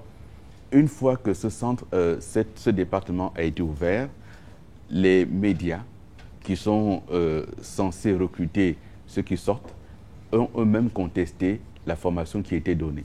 Ils ont estimé que c'était trop théorique, qu'on formait plutôt des spécialistes en communication que des journalistes. Et donc l'État a entendu cette critique, l'État a pris en compte cette critique d'une part. D'autre part, il s'est trouvé que l'université a ses propres canaux pour décider d'un département. Et que là, malheureusement, on ne remplissait pas les critères pour être un département et l'université a décidé de fermer. Donc ce n'est pas le fait du gouvernement. Et pour répondre à ces difficultés, nous travaillons. On nous a déjà désigné des locaux. Nous sommes en train de travailler avec l'UNESCO, l'OIF, et je réunirai les responsables du ministère pour les curricula et faire en sorte que cette école ouvre ses portes et conforme et les journalistes et les techniciens aux nouveaux métiers qui sont les vôtres. Vous avez un délai pour... c'est intéressant, le délai pour ouvrir... Le chef de l'État a demandé que ça soit fait en 2018. Nous essayons de tenir ces délais. Il en est de même par rapport toujours à la formation pour l'économie numérique. Cela nécessite quand même des hommes et des femmes bien formés. Je n'ai pas eu l'opportunité de définir ce que c'est le cloud et qu'est-ce que nous y faisons. Je vous en prie, on peut y aller. Hein, c'est l'occasion. C'est vite dit comme ça, cloud nuage, mais ce n'est pas fixé au ciel. C'est fixé quelque part sur Terre. Ce sont des data centers qui sont installés et nous avons pris l'option au Gabon de construire un data center national, ça veut dire un centre de stockage de données. Parce que vous avez l'obligation en tant que média public de stocker vos données, mais vous n'avez pas forcément la capacité. Donc nous avons identifié et le site et l'investisseur, on va être en partenariat public-privé. Donc pour le compte de l'État gabonais, ça va être le Fonds gabonais d'investissement stratégique qui va accompagner l'investisseur privé, ETIX. Nous avons travaillé avec des spécialistes pour implanter ce data center. Et donc, nous sommes aujourd'hui, j'ai commis une mission pour évaluer les besoins de l'État. Parce que, grâce à la loi que nous allons prendre dans quelques semaines, j'espère, nous allons contraindre des entreprises privées et publiques à stocker sur le territoire national. Pardonnez-moi, monsieur le ministre d'État, est-ce que ce data center ressemblerait un peu à l'INA en France? Bon, l'INA, ce sera autre chose, mais c'est déjà le data center. Ce qui ressemblera à l'INA, c'est ce que nous travaillerons avec l'IGIS pour mettre en place un centre d'archivage. Donc vous, ce sera plutôt dans le centre d'archivage, mais vous avez des données au quotidien à traiter, à générer. Donc ce sera au niveau de ce data center qui va pouvoir stocker les données publiques, les données parapubliques et les données privées, de sorte que s'il arrive une catastrophe dans le pays, on puisse redémarrer aussitôt l'activité économique. Parce que la situation aujourd'hui, c'est que de nombreuses entreprises stockent leurs données à l'étranger, dans des clouds, comme vous le dites, mais ces données sont lisibles à l'étranger. Et donc, il n'y a pas de sécurité. Nous voulons sécuriser les données de notre économie, de notre pays, y compris les données à caractère personnel. Alors, comment former donc des hommes et des femmes pour pouvoir gérer cette structure-là? C'est une vraie gageure. Là aussi, on va les former localement? Non, mais d'abord, il ne faut pas négliger ce qui est fait localement. Il ne vous aura pas échappé que localement, on a formé des générations entières à IAI. Même si IAI connaît des difficultés aujourd'hui, donc localement, ce n'est pas forcément méprisable. C'est beaucoup plus l'informatique qu'on apprend à l'IAI. c'est plus l'informatique qu'on y apprenait, mais l'informatique a mué pour devenir aujourd'hui économie numérique. Et donc, effectivement, c'est un vrai problème, la question des ressources humaines. Il y a l'INPT qui forme à des niveaux inférieurs, des niveaux, on va dire, de techniciens supérieurs. Mais il faut aller au-delà pour avoir des niveaux ingénieurs, des niveaux docteurs. Mais ça, c'est pour le moment à l'étranger que ça se fait. Et grâce à l'Alliance Smart Africa, dont le Gabon est membre, d'ailleurs membre fondateur, le président Ali Bongo, le président Kagame sont les membres fondateurs de l'Alliance Smart Africa, on a mis en place des bourses d'études au niveau, on va dire, des écoles spécialisées, des universités de pointe. Il y en a à Kigali, il y en a à Dakar, et nous travaillons actuellement avec le secrétaire permanent, M. Amadou Touré, à faire en sorte qu'au niveau du Gabon, on restitue l'IAI pour lui donner une vocation différente. Que ça ne soit plus seulement de l'informatique, mais qu'il y ait une autre vocation à IAI. Alors, les 3 secteurs dont vous avez la charge sont des véritables niches d'emploi.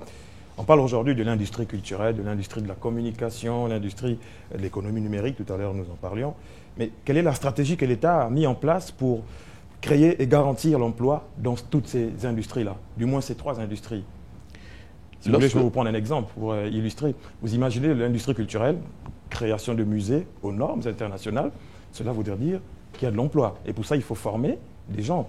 Un gestionnaire, un animateur culturel, même celui qui est chargé de la lumière dans ce musée. Vous voyez, ça va créer de l'emploi. Donc la question, c'est comment créer de l'emploi et surtout garantir cet emploi. La question du calendrier n'est pas déconnectée de la recherche de la création d'emplois. C'est au contraire un élément important dans la création d'emplois. Je viens nous parler des salles de spectacle. Les salles de spectacle, c'est fait pour générer de l'emploi. Et donc, c'est à la fois de l'emploi durable, mais aussi de l'emploi saisonnier, parce que dans ces domaines-là, il y a beaucoup d'emplois saisonniers.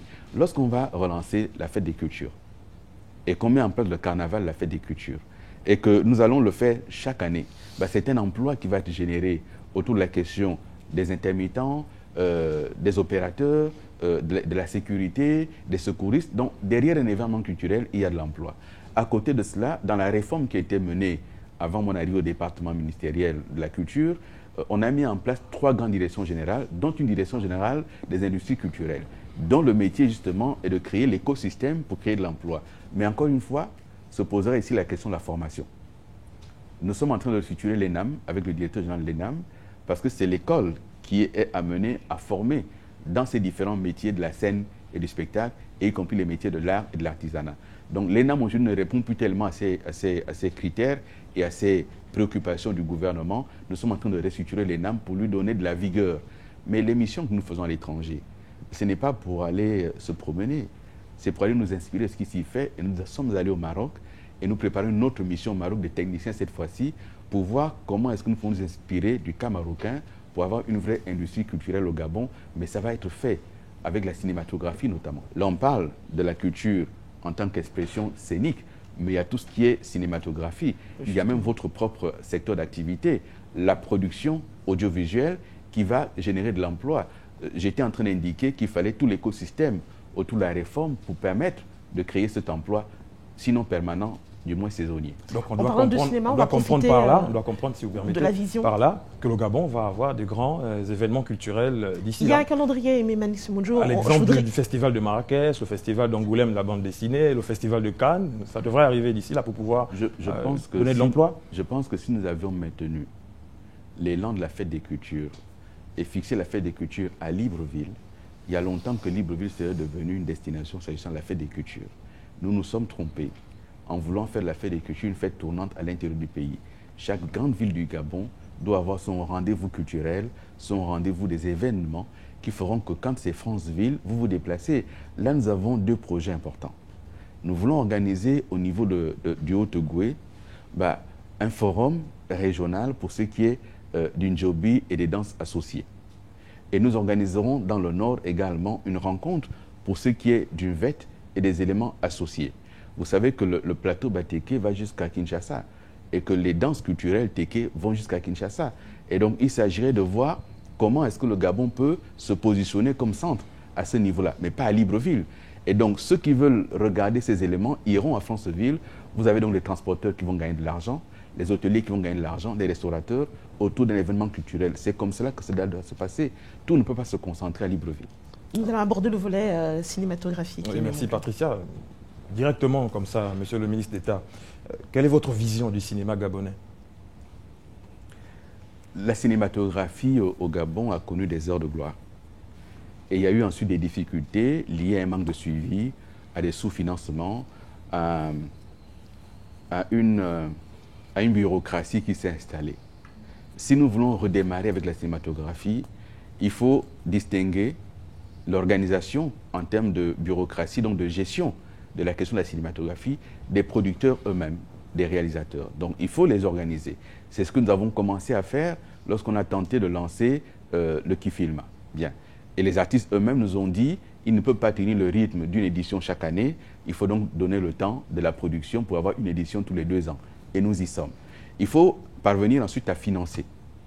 Et j'ai reçu en séance de travail le lundi le directeur général de l'IGIS avec qui nous avons discuté de ces questions-là. Dans le cadre de la redevance audiovisuelle, le ministère va faire des arbitrages. Il y aura la partie qui va concerner la radio et la télévision et la partie concernant la cinématographie. Mais nous allons vous expliquer ce qui se fait ailleurs. Appel à projet. Ça veut dire que le gouvernement veut promouvoir un certain nombre de secteurs d'activité, veut promouvoir la visibilité, par exemple, sur les parcs nationaux. Donc nous faisons appel à projet auprès de producteurs indépendants pour dire, cette année, nous avons besoin de 5 documentaires sur des parcs, dont 2 animaliers, si c'est possible, et 2 sur la faune, sur la flore plutôt. À ce moment-là, des producteurs indépendants vont soumissionner et l'État paye. Nous n'avons plus aujourd'hui la possibilité de produire en direct. Il faut sortir de cette production pour 2 raisons. La première, c'est que le mode de gestion du budget, la fameuse BOP, est très contraignante. Et pour financer un film, puisque la BOP vous met à disposition les budgets au fur et à mesure que le Trésor dispose des ressources, et donc vous pouvez avoir 15% aujourd'hui, ensuite 3 mois plus tard, avoir 10 autres %. Or, un film, on vous dit qu'il coûte 700 millions. Mais il faut surtout s'organiser pour promouvoir le cinéma indépendant ou le cinéma fait par des personnes qui ne sont pas des fonctionnaires de l'État.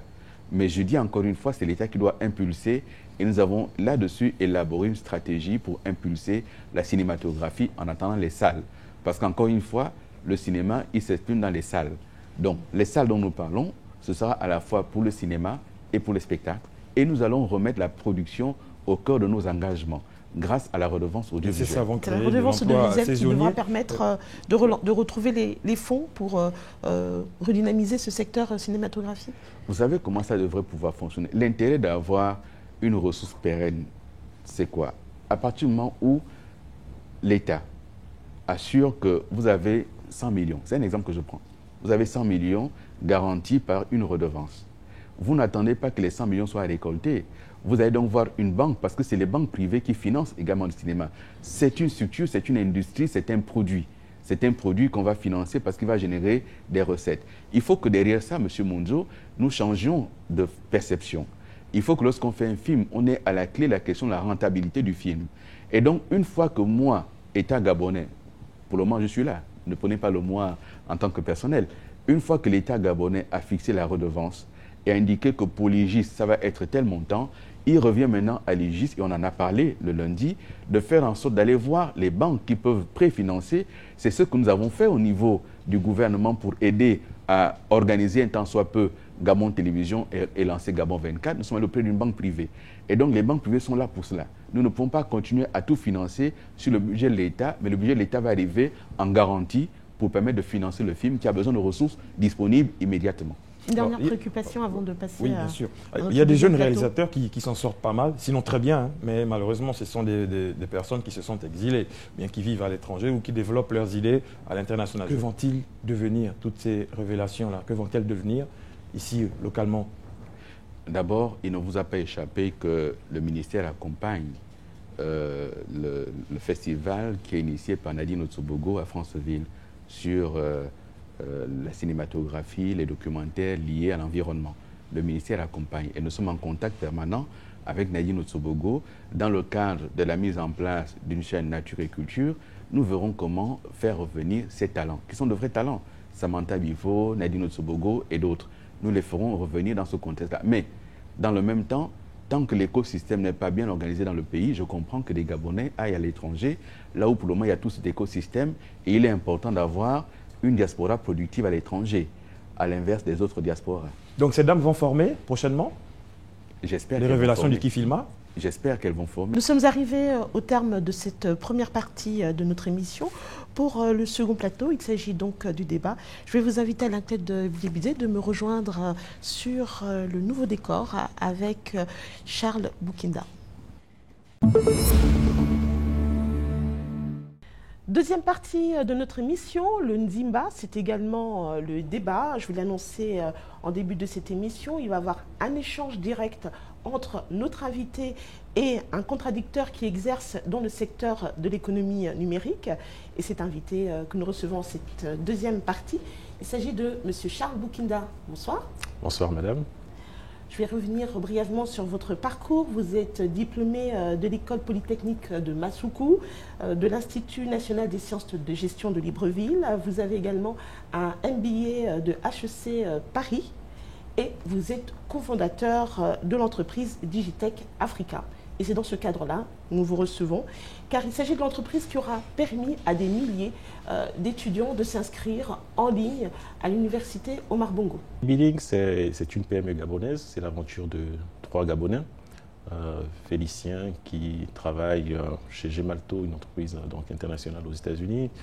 Silver qui a travaillé au Gabon et qui travaille aujourd'hui entre le Gabon et la RDC, et moi-même, qui a été créée en 2014. Cette entreprise a développé une plateforme qui s'appelle e-billing, qui vient résoudre des problématiques de paiement mobile pour les commerçants. En fait, cette plateforme a donc été utilisée pour collecter les frais d'inscription pour l'année en cours à l'université Omar Bongo, indépendamment du moyen de paiement qu'utilise l'étudiant. Alors, le ministre Alain-Claude Billy-Bizet nous l'a dit, l'économie numérique est là, mais qu'est-ce qui vous manque? Vous pouvez directement vous adresser à notre invité. Effectivement, des investissements importants ont été faits. Donc, nous avons des infrastructures aujourd'hui pour ce qui est de la fibre optique, dans le câble sous-marin, deux investissements, SAT3 et ACE. Est-il possible d'envisager au Gabon une école d'excellence dans le numérique? D'abord, je vous remercie et je vous félicite pour votre initiative. Et c'est une très bonne chose qu'il y ait dans le secteur du numérique des startups gabonaises qui se développent. Et franchement, je crois que de ce point de vue, nous n'avons pas du tout à rougir. Il nous faut effectivement lever un certain nombre d'obstacles. Et nous avons, pour ce faire, tenu d'importantes sessions. Quelques temps après ma nomination, nous avons tenu une table ronde du numérique au Gabon pour précisément mettre les acteurs autour d'une table avec le département ministériel et voir ces différentes problématiques auxquelles les uns et les autres sont confrontés. Nous avons également, dans le cadre du Haut Conseil pour l'investissement, j'ai passé, je crois, 2 journées au niveau de Agongé, discuter avec les opérateurs pour voir les problématiques que vous soulevez, qui sont des problématiques liées au parcours qui est le vôtre aujourd'hui. Il faut que dans ce secteur, comme dans d'autres, il y ait un certain nombre d'initiatives qui soient engagées, notamment en termes d'incitation. Incitation fiscale, incitation douanière, travailler à faire en sorte que les coûts soient abaissés, les coûts de connexion, les coûts des différents matériels, notamment les tablettes, les téléphones portables, les ordinateurs. Donc nous y travaillons. Nous avons travaillé récemment avec l'ARCEP pour faire baisser les coûts, pour faire en sorte qu'une certaine parafiscalité ne vienne pas plomber le secteur. C'est un engagement du gouvernement et nous le tiendrons. Vous évoquez la question de la formation. Il y a une initiative, vous l'avez souligné, Train My Generation. J'ai été à l'UNESCO récemment où j'ai rencontré le responsable de ce département qui s'occupe d'accompagner les États. Et nous allons regarder avec Mme Boukova avant son départ si on peut reconduire l'initiative. C'est une très bonne chose. Maintenant, il faut des formations plus pointues, plus spécifiques, parce que la vraie bataille, elle sera celle des contenus. La bataille de la technologie, on ne l'aura pas. La technologie, elle avance plus vite que nous. En revanche, des contenus adaptés à nos problématiques, il faut qu'on y travaille. Et aujourd'hui, chacun parle de e-banking, etc. Chacun se souviendra que c'est au Kenya que c'est né pour répondre à une problématique locale. Donc, effectivement, il y a la question de l'école d'excellence. Et dans le cadre de Smart Africa, il y aura dans quelques jours une rencontre à Kigali avec un conseil d'administration où ce problème sera posé. On a commencé par Kigali, il y a Dakar, il manque la zone Afrique centrale sur la côte ouest. Et nous nous positionnons pour essayer de travailler à faire en sorte que chez nous, on installe une école d'excellence. Digitech Africa est également confronté à des problèmes d'infrastructure. Oui, bien sûr. Je veux dire, quand on crée une entreprise dans le numérique, la première chose qui est importante, c'est de la nommer. Le point GA, qui est donc l'extension liée à la réservation de noms de domaine pour le cas du Gabon, quand on est un entrepreneur, c'est un parcours qui est périlleux. Nous accompagnons énormément de petits marchands dans le développement d'interfaces pour commercialiser leurs produits. Et idéalement, ils doivent avoir une extension en .ga. Je prends un exemple, vous avez une boulangerie, boulangerie.ga, qui indique que votre entreprise donc, est hébergée au Gabon. J'ai reçu, il y a quelques jours, peut-être bientôt 2 semaines, le responsable de la NINF autour de cette question du .ga, en indiquant 2 problématiques simples. La première, c'est qu'il faut généraliser la question du .ga à toutes les administrations et faire en sorte que ça devienne une obligation. Mais il faut aussi qu'effectivement, le privé, le commerce soit référencé en .ga. Mais à côté de cette question de .ga, il y a les problématiques liées à la sécurité de ce .ga. Il y a les problématiques liées à la sécurité des transactions. C'est pour ça qu'au niveau du Conseil d'État, nous allons travailler sur 3 projets de loi très importants. Le projet de loi sur les transactions électroniques, parce que l'activité qui est la vôtre, le métier qui est le vôtre, nécessite des garanties de paiement, de sécurité de paiement. Donc, il faut un cadre législatif et réglementaire, nous y travaillons. Et ensuite, il y a la cybersécurité. Pourquoi? Parce qu'une fois que vous avez ces plateformes, il y a la question du moyen de paiement ensuite. Et ce moyen de paiement, il faut qu'il soit sécurisé, il faut qu'il soit garanti. Et il faut surtout que vos plateformes ne fassent pas l'objet d'attaques. Et donc, il faut garantir tout ceci. Nous y travaillons.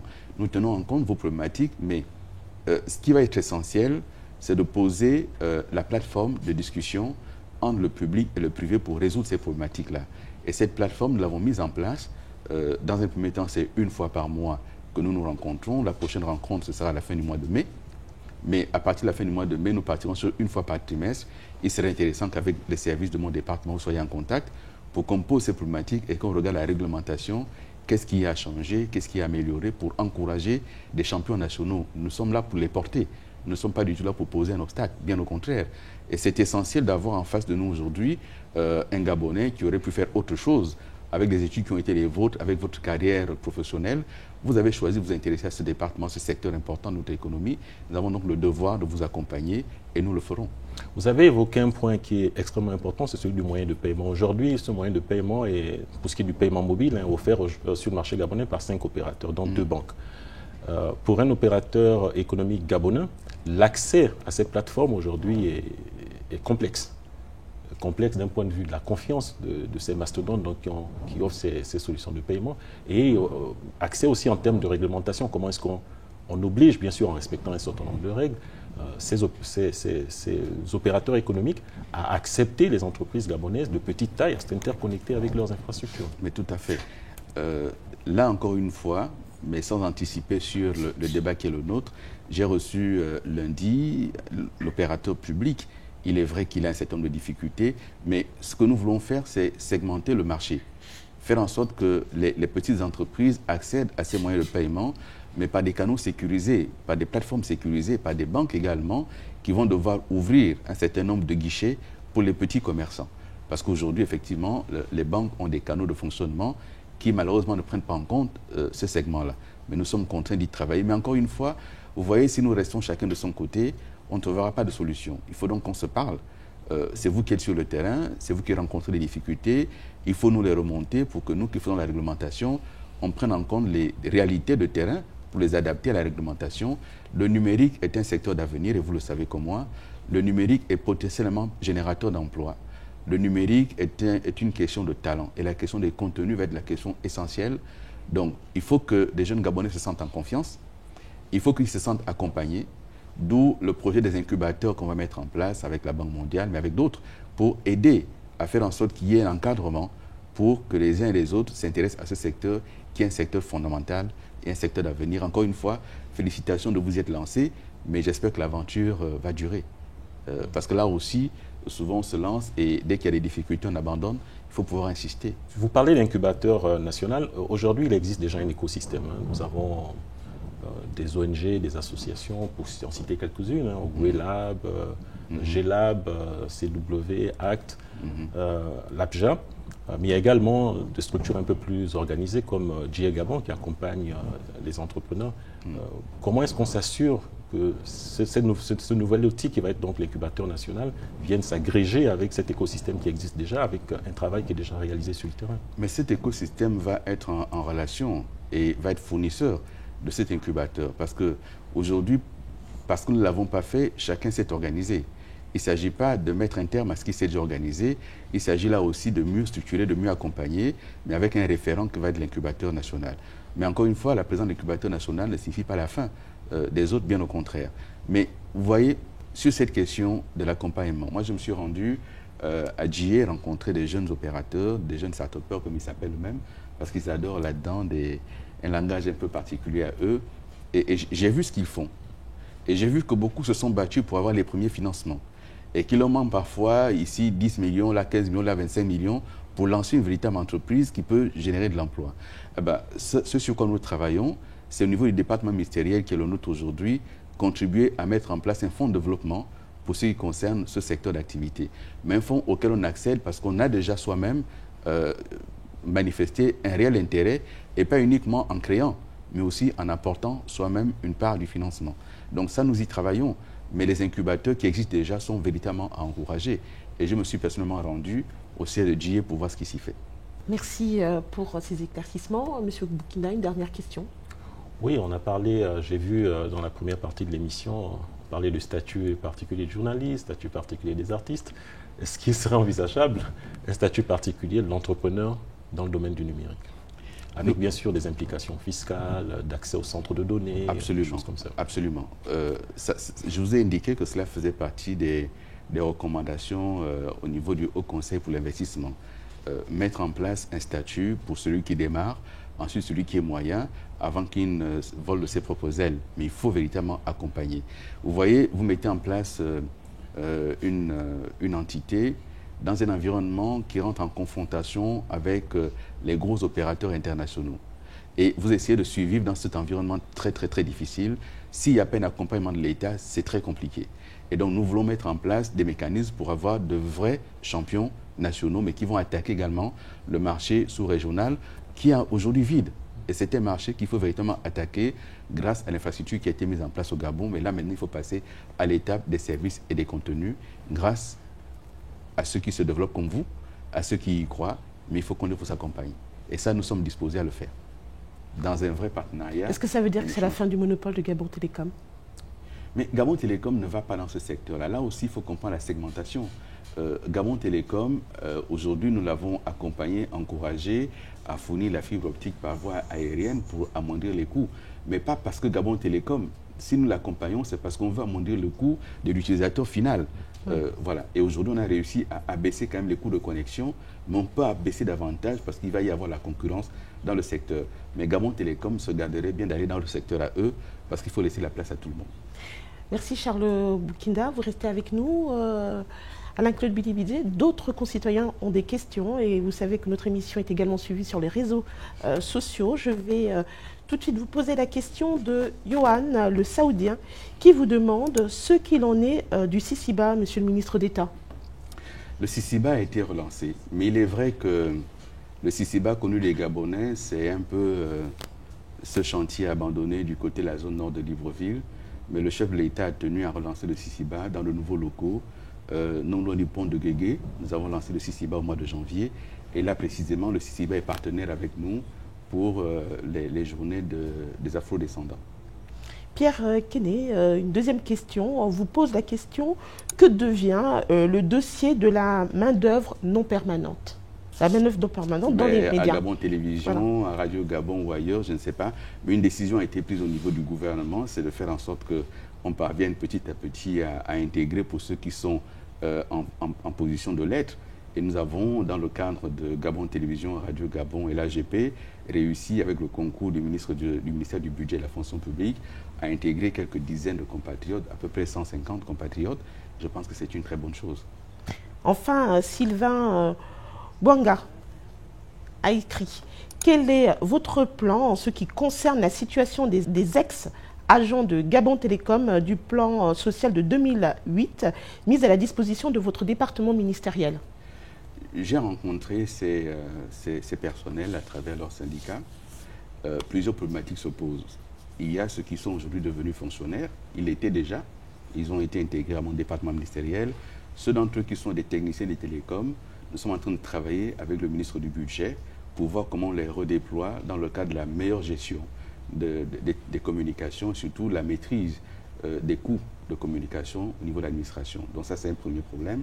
Le second problème, c'est les réclamations qui sont faites autour de la question du plan social. Là-dessus, c'est avec le ministère de l'économie que nous travaillons. Mais encore une fois, on ne va pas payer 1000 fois le plan social. Là aussi, il faut quand même que ça s'arrête à un moment donné. On a payé le plan social de Air Gabon pendant des années. On continue à payer le plan social de l'Octra depuis des années. Il faut qu'à un moment donné, ça s'arrête et que l'État décide de mettre un terme à cette façon de faire. Alors, une tradition, avant votre mot de fin, Alain-Claude Bilé-Bidé, la tradition dans le Ndimba, c'est notre page culturelle, en partenariat avec le musée national. Je vais vous présenter le Biéri, cette statuette fan, utilisée pour le culte des ancêtres. Donc ce culte caractérise par le prélèvement et la conservation des reliques des morts importants de la famille. Ça vous parle? Oui, ça me parle, mais ce n'est pas tout à fait couvrant comme objet. Ça, c'est un objet qui a de fortes valeurs symboliques. D'ailleurs, l'administration coloniale a combattu la pratique, mais je crois qu'il y a encore des familles qui conservent aujourd'hui ces traditions. Alors, quand même usuel cette fois-ci, la canne. Portée par les hommes, elle symbolise l'autorité dans un certain cas et voire une arme de défense. Absolument, mais quelques femmes qui ont intégré le cercle des hommes ont également été autorisées parfois à porter cette canne. Et puis ce piège qui permet donc de capturer des petits rongeurs au cours des chasses ou voire dans les plantations. Vous savez, les Gabonais ne le savent pas, mais le Musée national dispose de plus de 3000 pièces qui font partie de notre patrimoine, de notre manière de vivre, savoir-faire. Et nous travaillons dans le cadre du département ministériel qui est le nôtre à mettre en place très prochainement le Conseil national des rites et traditions. Parce qu'il faut renouer avec les rites et traditions pour refonder les valeurs qui nous sont propres. Et l'art gabonais s'exporte également bien. Et on va vous présenter le masque Nguil. Ce masque justicier, il intervient pour établir l'ordre dans les villages. C'est un masque qui me parle beaucoup et auquel je suis très attaché parce que c'est un masque régulateur social. Il ne s'attaquait pas aux gens n'importe comment, il s'attaquait surtout à ceux qui avaient brûlé l'interdit, ceux qui avaient eu des comportements déviants dans la société. Le masque Nguil était une forme de régulateur. Et il me semble utile de revenir à une forme de régulation sociale aujourd'hui par la tradition, par les cultures. Merci, Monsieur le ministre de la Culture et des Arts. Nous sommes arrivés au terme de nos... Juste une dernière chose. Le masque Nguil, comme d'autres masques africains, ont fait partie de ceux qui ont beaucoup influencé de grands peintres français. Oui, le cubisme. Pas seulement le Picasso. Et beaucoup pensent que le célèbre tableau Les Demoiselles d'Avignon aurait été fortement inspiré des masques gabonais dans le Nguil. Très bien. Alors, 90 minutes, c'est vite passé. Je vous donne l'occasion de nous dire qu'est-ce qu'il faut retenir de votre passage dans le Ndimba. La volonté qui est celle des plus hautes autorités d'encourager les secteurs d'activité importants comme le numérique. Je vous ai indiqué un chiffre, 5% aujourd'hui du PIB, la volonté de passer à deux chiffres, 10 à 11 voire 12%. Il y a des pays africains aujourd'hui qui sont à 15%, d'autres approchent les 20%. Il n'y a aucune raison qu'avec l'investissement qui a été le nôtre, on n'y parvienne pas. Mais on va y arriver en encourageant ceux qui s'installent dans le secteur, en les accompagnant. Ensuite, il y a le calendrier annuel des événements culturels. Il est important que les Gabonais renouent avec leur culture. La fête des cultures cette année, c'est la célébrer autour de la question de la diversité culturelle et de la cohésion nationale. Nous avons une diversité culturelle, mais qui fait en sorte que chaque week-end, lorsqu'il y a des célébrations de mariage traditionnels, des Gabonais, qu'ils soient du nord, du sud, de l'est ou de l'ouest, sont heureux de célébrer leur culture et c'est une très bonne chose, leur offrir ces opportunités. Et enfin, créer, que ce soit pour l'économie numérique, pour la communication, pour la culture, des écosystèmes nécessaires à leur développement parce que tous ces secteurs sont générateurs potentiels d'emplois. Et il faut vraiment les considérer comme des secteurs d'avenir et ce sera notre gage. Merci à Alain-Claude Bilé-Bidé d'avoir accepté notre invitation. Dans une quinzaine de jours, un autre membre du gouvernement sera avec nous sur ce plateau. Ensemble, nous allons commenter son actualité et revenir sur les réformes en cours dans son département. Merci à l'ensemble de l'équipe technique. Vous retrouvez le Ndimba sur les différents réseaux sociaux et à très bientôt.